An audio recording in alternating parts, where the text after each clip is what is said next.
alayhissalatu vassalamning ummatida ummat yo'q.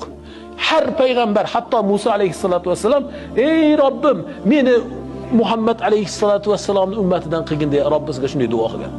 Hazrati Musa payg'ambarimiz alayhissalatu vassalamning ummatini, faxrini, ummatini, izzatini bilganlaridan keyin Alloh taolaga duo qilganki, ey Robbim, meni ham Musa Kalimulloh duo qilgan.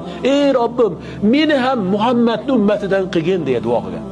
Shuni umid qilgan.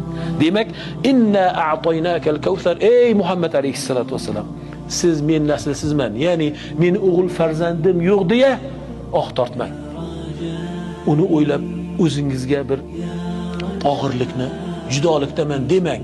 Balkim biz sizga sahobalarni va ummatingizni berdik degan mazmun chiqar ekan. Siz buni o'qiyotgan paytingizda bu ma'nolarni tushuning axir. Bu sizga o'qib qo'yadigan yarim soniyani yarmida o'qib qo'yadigan sura emas. Buning mazmun mohiyati buyukdir. Bu buyuklikni, bu ulug'likni tushunib o'qing. Qalbingizda buni his qiling.